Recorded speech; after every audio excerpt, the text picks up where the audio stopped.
50% more, then I will have to write 1.5 times. If they have mentioned 0.75% more, I will have to write whatever it may be. The condition, as per that condition, I will have to take. So mostly they will give 150%, that is 1.5 times SYT by Fs. But you will have to read the condition carefully while designing the coupling. So these are the two kind of the stresses will occur in keys and bolt. Next, flange and hub. Flange and hub. So both are brittle. So for that, what value, what shear stress we need to consider, that is 0.5 of SYT by factor of set. And here we'll get the Newton per mm square everywhere. Correct? What this indicate? All this indicates these are the permissible stresses, and wherever be the necessary to check. I told you, checking, it means I will have to check. I'll explain. See. In first step, we have done the diameter of the shaft, we have calculated D, correct? Then empirical relation, then checking of stresses here. What stresses? For the hub. Now, shear stress we have got, and if suppose shear stress here is 70 Newton per mm square, and we'll go hub, here is hub. If this value is less than 70%, then design is fail. If this value is more than 70, then design is safe. Suppose here example, the stress is 80 Newton per mm square for flange and hub. Here our answer is get 75 Newton per mm square. So it means that calculated value of stress, which is checking, that is less than. In previous session we have seen how rigid flange coupling has structure, how the parameters we are going to consider. We have seen for the rigid flange coupling. Now today we'll see the design procedure for rigid flange coupling. Before that, I forgot in last session to cover what are the material required for the rigid flange coupling. Basically, the materials are, shaft is important material because it is input and it can be made up of ductile material most of time. Then it can be use of hub. Hub and flanges are mostly made up of brittle material. So that will be the brittle structure or cast iron. In case of key, plain carbon steel we are using, mild steel, and in case of the flange, as I told you, it is a cast iron, and nut and bolt arrangement is again made up of plain carbon steel. It means that only hub and flange are the part which can be made up of brittle material. Correct? So this will be the material. Now how we can select the material? Of course, in examination they will give you the material, no issue, and their SYT, yield strength, and ultimate tensile strength. But in case of the practical point of view, while selecting the material, this kind of the chart I have shown here, you can see on the screen, this kind of the chart. Suppose I want to design a shaft, so you can see the application, type of uses. Where there is a shaft, here is the shaft. So I can say, here is the shaft, it means that C50 material I can use for shaft design. And their SYT and SUT will get in, again in design data book, PSG design data book. So this is just example while selecting the things, and important parameter is what are the components are important for coupling. One is shaft, hub, flange, key, nut and bolt. So these are the important. Okay, so this is about the material. Now I'll tell you the design procedure, because this procedure will help to solve any kind of numerical related to rigid flange coupling. So that I'm going to give you. Now before starting that, we have seen in last session, you can see on the screen, this will be the rigid flange coupling. It is having shaft diameter, then bolt, nut and bolt, hub, flange, and at the likewise arrangement is there. And we have seen this, these are the empirical relation for that case. Correct? So one by one we'll move. So first of all, of course, we'll have to start from left to right, input to output. First we design shaft. Second, we'll have to design, go for one by one, that is on the basis of hub, flange, then bolt, then keys. Keys are we'll have to take at last because it is very simple. Clear? So likewise design procedure we'll have to follow, and shaft is an important element for this. For that we'll have to start with the shaft. You remember this shaft is having diameter small d. Correct? So I'll start the design procedure. So step number one, of course given data is very important. So that you have to read, and while reading this you simultaneously you will have to write the inputs. First step I'll write step number one. Step number one. calculate diameter of shaft. Calculate diameter of shaft. Notation small d. Notation small d. While calculating this diameter, you can write like this. First of all, we'll have to know the torque developed in the shaft, because it performs the role while transmitting torque from shaft to key or key to hub. So for that, we know mt is equal to, so P is equal to, power is equal to 2 pi nt by 60. Therefore, mt is equal to 60 into 10 raised to 6 kilowatt divided by 2 pi n, that we know, through which we'll get the torque, which is in Newton mm. Correct? After that, we know shaft is having torsional shear stress will occur, and we know this equation, tau is equal to 16 mt by pi d cube. We know this. So this equation helps us to find out the diameter. So diameter is here. So I'll calculate through which diameter is in mm. Shear stress, of course, it is permissible. We'll have to consider 0.5 SYT by Fs. 16 we know, mt will get from here, and remaining is only d. So diameter is in mm. We'll get. That will be our first step while designing the diameter of shaft in case of coupling. Correct? So this is the first step. Now we'll move toward the step number 2. Step number 2 is totally related with the dimension of the flanges. I'll write dimensions of flanges. Now it means empirical relation. I'll write ER. These are called as ER, empirical relation, which we have seen in previous session. See, I told you. Here you can see DH, LH, D, thickness of protected rim, DO, outside diameter. So this we called as a empirical relation. So that we'll have to write. That's why I told you the structure. So I'll directly write here, because in previous session we have seen that. So I'll directly write. You can see the empirical relation. First, diameter of hub DH is equal to twice of D.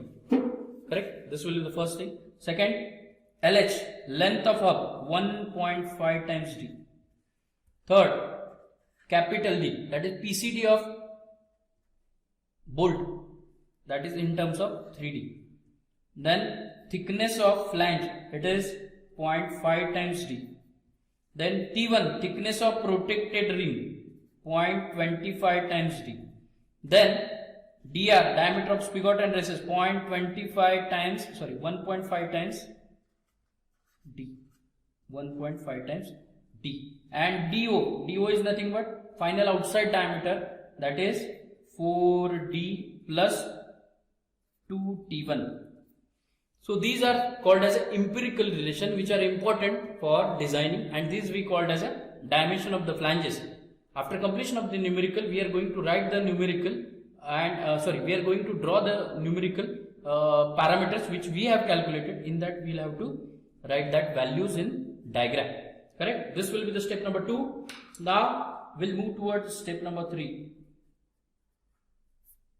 Step number 3. And step number 3 is to checking of stresses in hub.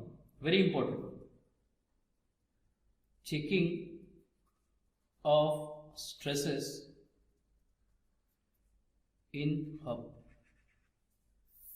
So this will be our checking of stress. Checking means whether weak or fail, or whether safe design or failed design, that we are going to check here for hub case.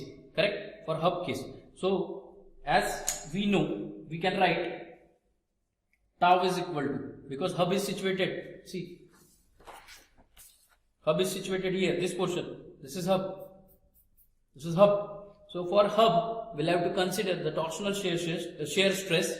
So for torsional shear stress, because there might be chances of the breakage, so to avoid that, we'll have to consider the twisting. So torsional shear stress, tau is equal to MTR by J. So one by one, MT already known, which we have calculated in our step number 1. R is nothing but neutral axis distance for hub. You can see here, for hub, this is hub, DH, diameter of hub. So its neutral axis dh by 2. Am I correct? dh by 2. So r is nothing but dh by 2. And j, polar moment of inertia. It is having circular cross section. You can see dark circle. Circular cross section. So polar moment of inertia of circle is pi by 32 d raised to 4. So that I will have to use. But while using that, I can see the two diameters over here as like a hollow shaft. dh is outside diameter, small d is inside diameter. Therefore, I'll write here r is nothing but dh by 2. I think you understood this. dh by 2 from the structure. Then j, polar moment of inertia. As I told you, it is a circular cross section, and for the circular cross section, that is j is pi by 32 d raised to 4. Now while d raised to 4 I will not take because dh is the notation, but it is having two diameter dh and small d as like a hollow shaft. So I will have to write j is equal to pi by 32 dh raised to 4 minus d raised to 4. Is that clear? So likewise I will have to write by putting all the values here. I am going to check where shear stress, that is torsional shear stress, developed in the hub is safe or fail. That I am going to check here in this case. Correct? Now we'll move toward step number 4, that is checking. Checking is very important. Checking means we are going to check either fail or safe. So checking of, we'll have to see checking of stresses in flange. See, both hub and flange made up of brittle material. So we'll have to check it whether it is feasible or not. So for checking of stress in case of flange, we'll have to consider the condition. First condition, you can just write down area under shear. Area under shear. See, this is flange. This portion. This is flange. Here is the flange. This one is the flange. Now while doing this, area under shear we need to consider. So area under shear, that is, you can see for the flange I will have to take area that under shear, that is this area pi d, and d is nothing but h, that is dh, pi dh, which is having flange some thickness. So for that I will have to write pi dht. So here area under shear, that is pi dh, diameter of hub, into t, pi dht, thickness of flange. Clear? After that we'll have to calculate shear force. Shear force. Now shear force means what? Area under shear into shear stress. So area under shear, or I can write area into stress. So I'll write pi dh t into tau, that is shear stress, area under shear. So that will be the shear force. Now we have to calculate the torque, that we call it as a resisting torque. Correct? So I'll write resisting torque. Resisting torque, force into perpendicular distance. This is force. Perpendicular distance with respect to diameter of hub. So force pi dh t tau, force into perpendicular distance dh by 2. That we called as a resisting torque here. So I can say this is mt. This mt is for flange and hub. That will be the resisting torque. So I can write, simplify this equation, mt is equal to half of pi dh square t tau. Correct? So this will be the torque developed in the hub and flange. So likewise we can calculate, and here what we are going to check? We are going to check tau, whether tau is safe or fail. Remember this, very important, whether tau is safe or fail. So that will be our step number 4 while calculating. mt we can calculate, so that we know resisting torque, then half pi dh, diameter of hub, t thickness, tau we can check for that respective torque. Correct? So I said this will be the total torque which we have calculated in first step. Correct? So tau we can check whether it is safe or fail. Now we'll move toward the step number 4. We'll move toward the step number 5. Step number 5. So in this case, what happened? Step number 5 is related with the bolt. So that we can say diameter of bolt. Diameter of bolt, small d, quotation, small d. Now here you can see, while calculating the diameter of bolt, we have seen the condition, what? N is equal to 3, when diameter of shaft situated in between 0 to 40 mm. Is it clear? N is equal to 4. We have seen when diameter of shaft is situated in between 40 mm to 100 mm. Same, N is equal to 6 when diameter of shaft situated in between 100 mm to 180 mm. So out of this 3 condition, we'll have to use one condition which is suitable as per our case. Correct? So likewise we can calculate according to the number, and through which we have derived the equation, one equation, that is for that mt is equal to, we have calculated P into D by 2 into N, and we have said that tau is equal to P by bolt area pi by 4 D1 square. By putting this P value, because here we can calculate P is equal to 2 mt by Dn. By putting this, I'll get 8 mt by pi capital D N tau. Correct? This we have seen in previous session, that is shear stress, and that we are going to calculate, and through which will D1 is also there, pi D1. Correct? Pi. So see, 8 mt by pi D N T tau. See here we have said tau is equal to 8 mt by pi D N D1 square. 8 mt by pi D1 D1 square. Correct? So here is not tau, D1 square. So this equation we have seen. Now through this equation, what we are going to calculate? We are going to calculate D1 is in mm, diameter of bolt. That will get, suppose 6 point something value is there, so I will have to take 8. So M8 bolt is required for the finding out the diameter of bolt. Correct? So this will be the D1. Now here also we'll have to check the crushing compressive stress developed in the bolt. So compressive stress checking. So while calculating the compressive stress, we'll have to find what should we do. What should we do? So we'll have to compressive stress, again area under shear we'll have to consider. So I'll write crushing area.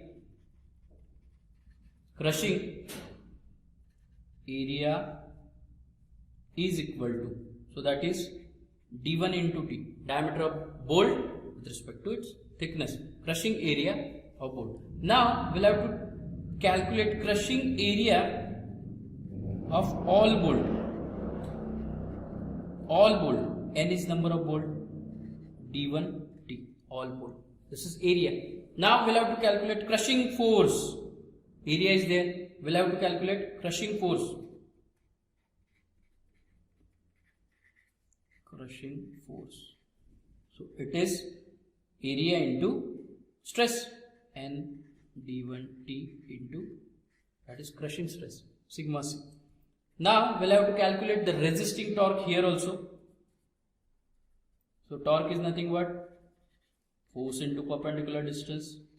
So here crushing force is this much, and N D1 T into sigma C, this will be the force, and perpendicular distance, this is for bolt. Bolt is having PCD, capital D, it's PCD, bolt. So capital D, that is D by 2. Earlier we have taken DH by 2 for the flange. So D by 2. Now here this will be the equation we'll have to get for the torque in case of the crushing. Therefore I can write the equation sigma C is equal to 2mt by dn d1 t. So here I am going to check this sigma C, say for fail, correct? So bolt in compression, what will happen, that I am going to check over here. So this will be the step number 5 which we have seen. Now we'll move toward step number 6. Step number 6 is dimension of the key or design of key. This is the last step. After checking all the things, important is designing of the keys. Now while designing, I told you, I have shown you one table which chart shows the B into H value, width into height of the keys that we are going to calculate from the chart. So I'll write here chart. So I shown you that chart already. So you can go refer previous session. So through which we'll have to calculate B into H. And while referring the chart, we'll have to consider on the basis of diameter of shaft. Correct? Diameter of shaft range. Suppose 28 mm diameter. So I will have to select 20 to 30. In between that 28 is situated. So diameter of shaft we know, and through which we'll have to get the value of width and height of the key. As we know, there are two kinds of stresses, that is shear failure tau is equal to, we have derived, I'll directly write 2mt by dBl. So that I am going to checking say for fail for stress, and crushing failure 4mt by dHl. So I am going to check. So if it is safe, then design is safe. Now I am saying every time we are going to check here. So what should we check? We should check permissible stresses. That is very important. So I'll write here. We should check permissible stresses. So what are the permissible stresses? That are very important. So I'll write here. And actually this would be your first step. Rather, I have missed here. But you can follow this step. Before that you will have to do this. So I'll write permissible stress. To finding out permissible stresses. Now, as we know, what are the material, what are the components are situated in coupling? First, shaft. Correct? While shaft is having what kind of the stresses? Of course, shear stress is there. So tau is equal to 0.5 of SYT by Fs.